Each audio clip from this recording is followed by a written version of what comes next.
The preceding program was paid broadcast. Any ideas, comments, and opinion expressed by the program hosts do not necessarily reflect the views and opinion of the station. The program and its producers are not affiliated with the station. Ang bag-o nga tuig, nagadala sa aton sang bag-o nga kaluoy kag bugay sang Dios.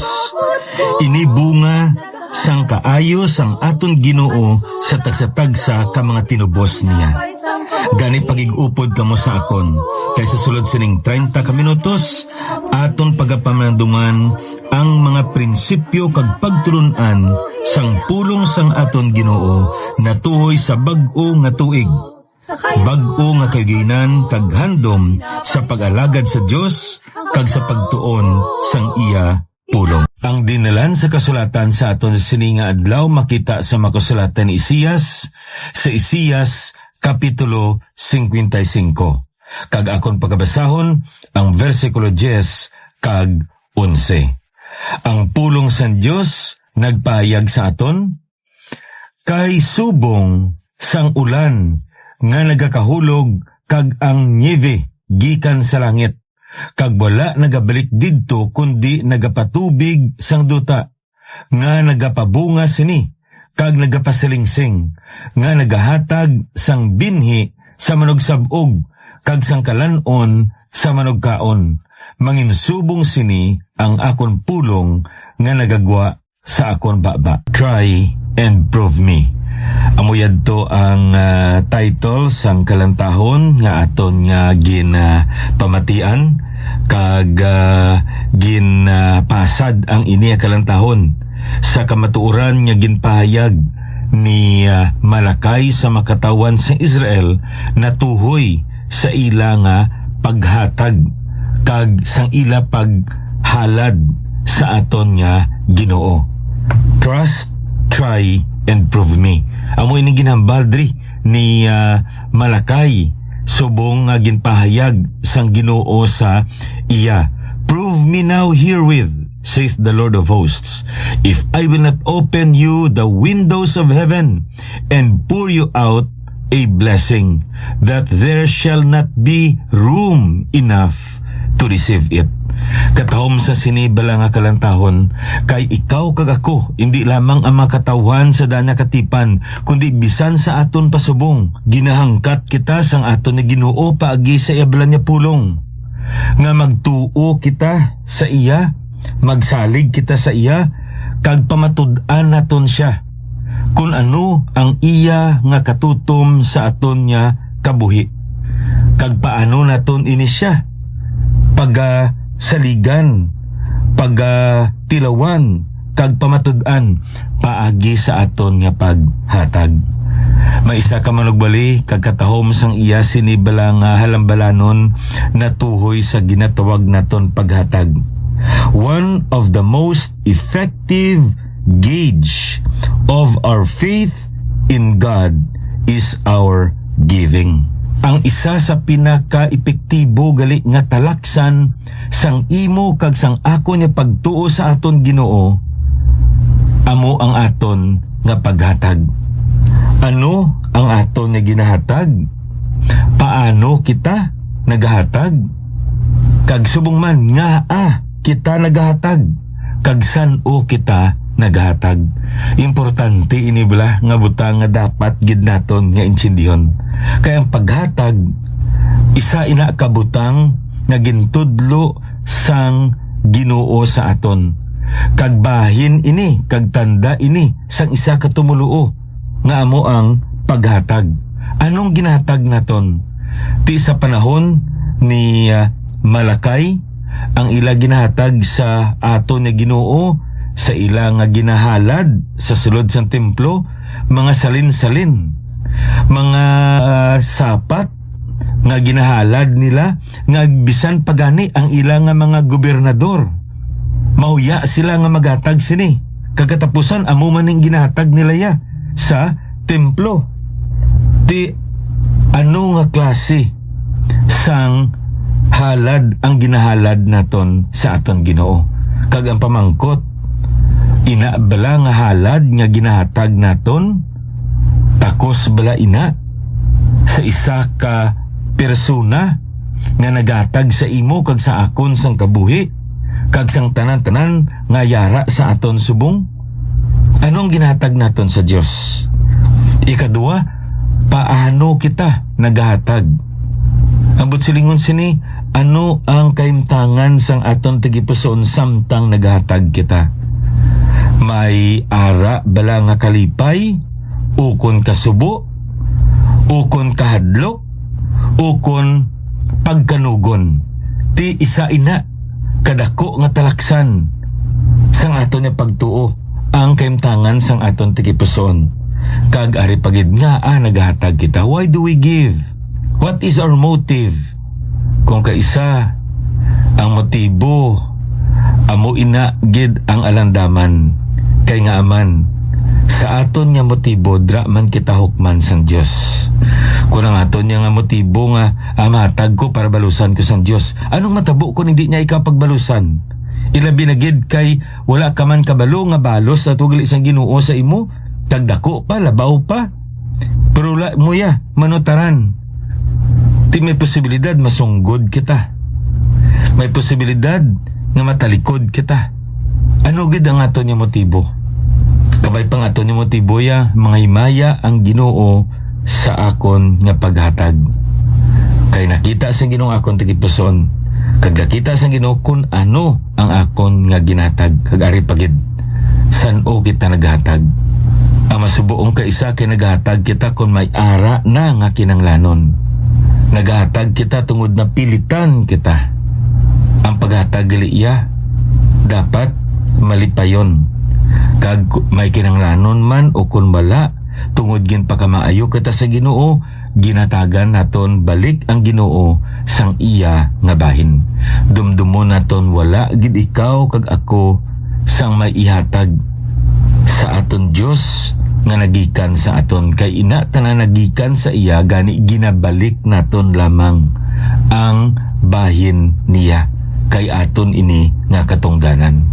So amo ini ang challenge diri sa aton, no, natuhoy sang ginatog naton giving.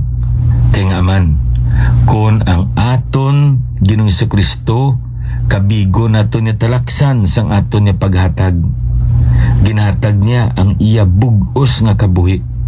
Agod ikaw kag ako matubos kita, maluwas kita gikan sa silot sang aton nga mga sala kag kapamakan sang impyerno. Ti ano ang aton nga ibalos, ihatag naton ang aton nga kabuhi para sa iya. Amo ning challenge diri nga makita naton sa sininga kalantahon. Kay nga man ang aton nga Ginoo magapaulan sa iya pagpagamayo nga indi naton matakos, kag indi gani naton mahangpan, kag indi naton maekspektar. Kay amo ina ang aton Ginoo kung magpakamaayo siya sa imo kag sa akon. Gani nga kabay pa nasaliga naton siya, kag may mga tinion nga aton nga unaton ang aton nga pagtuo, agud matilawan naton kung ano Ginoo sa aton kabuhi, kag pagisiri mapamatud-an naton ang iya katutom sa pagimuno sang aton nga makinawad-on, sa paghatag sa aton sang kaisog, sa tion sang kahadlok, kag subong man siya amo magaamblig sa aton sa tunga sang katalagman. Kay ang aton nga Ginoo maayo, kag ang tanan-tanan nga ginabugay niya sa imo may kaayuhan nga ginaaman sa punta sina. Trust, try, and prove me. Now, antes kita magapadayon sa pagtuo naton sa pulong sang aton nga Ginoo, gusto ko man ini sa gihapon nga ihatag nga pahibalo sa inyo. Kung nagapakig-upod ikaw sa aton nga broadcast, apang wala pa ikaw sa Biblia nga ginatamdan, o kung may ara man apang naghandom ikaw sang bag-o nga Biblia, may ari kita diri nga ginapanghatag nga libre. May ari kita diri nga English King James Bibles, kag subong man Hiligaynon o kon Ilonggo Bibles nga ginapanghatag naton sa libre. I-text ninyo inyo kompleto nga pangalan kag kompleto nga address kay tingwaan gid naton nga mapadalaan kamo. Ayhan hindi gid kita makapadala si madamo gid apang tingwaan naton nga bisan 2 o kon 3 makapadala kami sa inyo kay ang amon ni handom nga ang tagsatagsa gid sa aton may ara gid Biblia nga ginatamdan samtang nagapamalandong kita sa pulong sa aton nga Ginoo. So i-text ninyo inyo nga kompleto nga pangalan kag kompleto nga address sa sini nga cell number 0917-1880-832. Liwaton akon 0917-1880-832. Kung may pamangkot kamo o kung may araman kamo gusto nga ipa-clarify sa aton o kung aton pagid nga i-explikar sing malawig-lawig, pwede nyo man dira nga ma-text sa akon kay tingwaan naton nga masabat gid ini kag ibutan nyo man dira kung diin kamo no agod nga paagi sini may baluan man namon kung diin nagakalabot ining aton nga radio broadcast sa tinapay sa kabuhi Gospel Radio Ministry. Magapadayon kita sa pagtuon naton sa pulong sang aton na Ginoo. Kag ang kamatuoran dinhi ginatun-an naton nga aton nga nasapuan ang kabuhi ni Joseph. Kag aton ini nga ginhalintulad ang iya nga kabuhi sa mga nagakalain-lain nga panahon, no? The 4 different seasons. Kay kung aton gili nga sisaon sa pulong sa Ginoo, makita naton, no, ini ginatog naton the concepts of 4 seasons. Makita naton nga isa ini sa mga topiko o kontima nga masami nga aton ini nga masapuan sa pulong sa Ginoo. Kag ini gali ining 4 seasons, spring, summer, autumn, and winter. Ti sa aton diriya ginakabig lang kita nga duwa lang kita ka seasons, no? Ining ginatawag naton diri nga tig-ululan kag tig-ilinit, no? Apang sa madamo man nga mga duog ang ilaya nga panahon sa isa ka tuig, may ara sila 4 ka panahon. Ini ginatawag naton spring, summer, autumn, kag subong man winter. Ang tig-buluskag, no? Kag subong man ang tig-ilinit, ang tig-ululan, no? Kag subong man ang tig-tulognaw. So ini siya, no, nga mga ginatawag naton seasons. Nagasimbolo ini, no? This symbolizes the cyclical nature of life and at the same time the sovereign control of God over His creation. So nagapahayag ini gali sang aton bala nga kabuhi nga daw nagatiyog, no? Cyclical nature. Halin sa spring, gapanaog sa summer, kag magalibot sa autumn, kag magasaka sa winter. Kag pagkatapos na, sugod naman ang spring, summer, autumn, winter. Kag nagalibot. Amo ini kunong aton nga pagpangabuhi na makita tana karon sa kabuhi ni Joseph. Sa piyakabahin, ang ini man nga mga ginatawag naton seasons nagapahayag gina sang makagagahom nga pagkontrolar, pagmaniho sang Ginoo, sang bilog niya nga tinuga. Ti amo ining makita naton sa aton passage of the day. Ginambal diri sa aton, ini gani nga dinala sa kasulatan nagapakita man ni sa aton nga water cycle, no? Apang nagapahayag man ini sang ginatawag naton seasons. Ti suno sa sininga dinala sa kasulatan versikulo 10 kag 11 sang Isaias Kapitulo 55, kay subong sang ulan nga nagakahulog, kag sang niebe gikan sa langit. Madumduman niyo pa, no? Ining ginatawag naton nga water cycle. Ti nagasugod ini. Kung lang taon naton sa sininga ginpahayag sa Biblia sa aton, halin ini sa ibabaw. May tubig digto, no? Sa panganod, kag magaulan ini, magapanahaog ini, ang nivi amuman. Kag sa pagpanahaog niya sini, mag-ilig ini, pagadto sa dagat. Kag subong man, nga halin sa dagat, tungod sa init, magasaka naman ini sa panganod. Inang ginatawag naton precipitation, kag subong man ang ginatawag naton nga evaporation. Ti amo ini ang cycle diri sang tubig. Pero ang iniman nga ginatawag naton cycle, makita man naton sa nagakalain nga panahon sa bilog nga tuig. Ang ginatawag naton diri tig buluskag, kag subong man ang ginatawag naton diri tig ilinit, kag tig ulan, kag subong man tig tulugnaw. Ti paano naton ini mahalin tulad sa aton nga kabuhi sa isa ka tawo? Makita naton ini sa kabuhi ni Joseph. Diri naton makita, no? One experience, 4 seasons. Isa lang kabutang ang iya diri na-experiensyan. Pero sa isa kabutang nga iya na-experiensyan, may 4 diri ka panahon nga makita naton. 4 seasons nga makita naton sa kabuhi ni Joseph.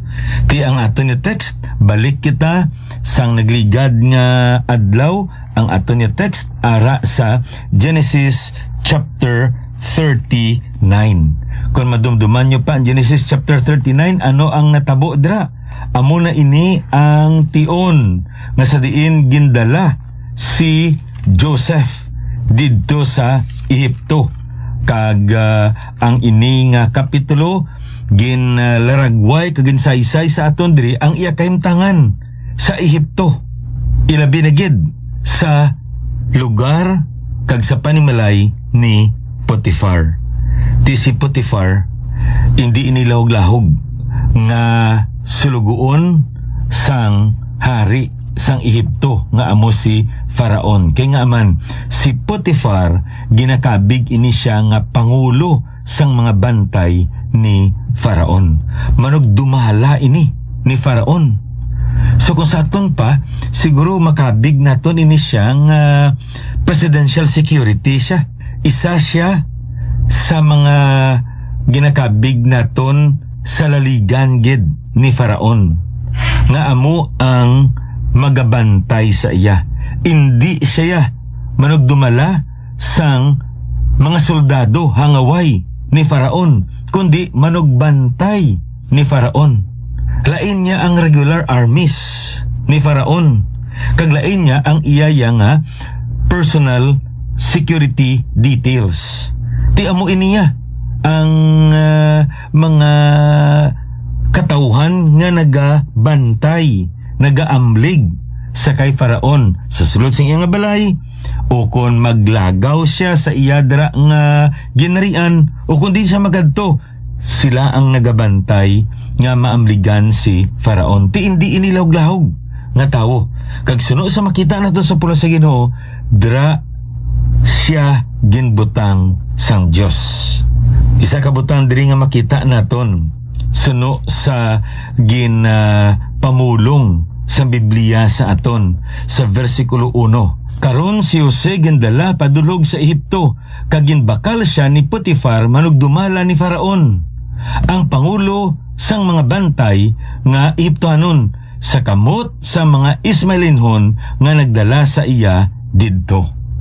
Ti ang ini nga dinalan sa kasulatan, makita naton nga nagalaragway ini nga ang mga Ismailinhon ang nagdala sa kay Joseph sa Ehipto. Pero naibaluan naton suno mismo sa kay Joseph pagkatapos nga nasugata niya ang iya nga mga kauturan, kag subong man nga iya nga ginpakilala ang iya kaugalingon. Dra sa Genesis chapter 45 verse 4 to 8, masapuan naton nga nakita ni Joseph nga sa likod sang kamot sang mga Ismailinhon, yara ang kamot sang Dios nga amugid ang nagdala sa iya sa Ehipto. Sa ginambal naton ang katahom makamaturan nga makita naton diri mga abyan kagutod sa Ginoo nga mo sini. Nga sa tagsatag sa kasirkumstansya nga imo kag akon nga maeksperiensyahan kag matubang naton sa aton tagsatagsa ka makabuhi, hindi kita panguna-una nga ang tawo ang nagdala sa imo ukon sa akon sa Ehipto. Nga ang sirkumstansya ang nagdala sa imo kag nagdala sa akon sa Ehipto. Ukon ang isa ka butang ang nagdala sa imo kag sa akon sa Ehipto.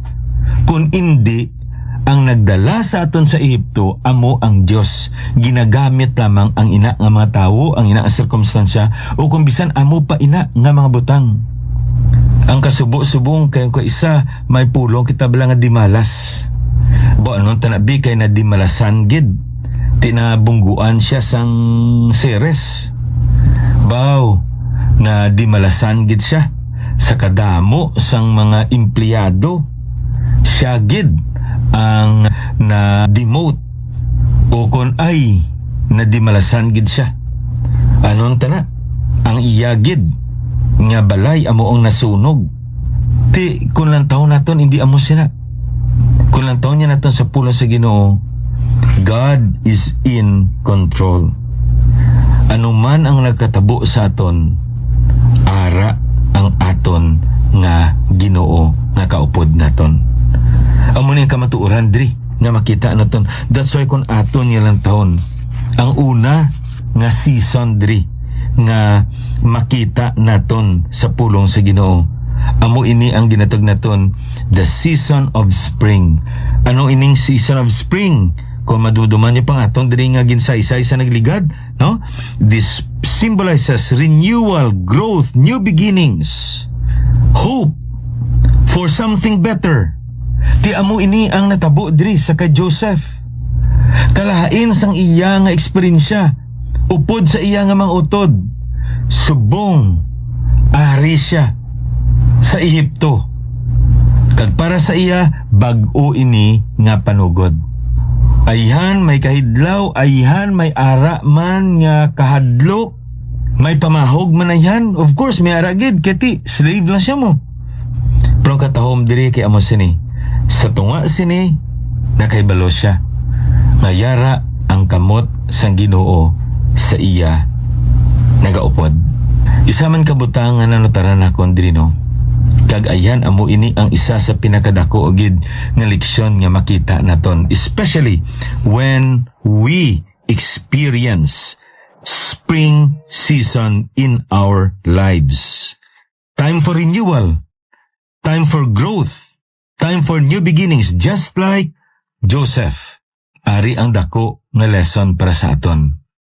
Joseph was not asked to trust a plan but a person.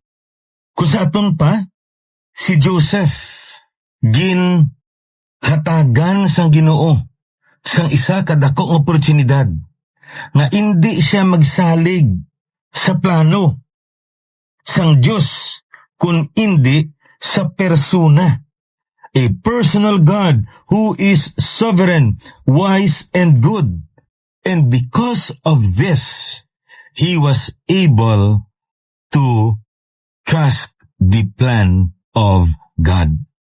Kung isa ang masubo sa aton kay pamangkot naton, Ginoo anong plano mo sa akon man?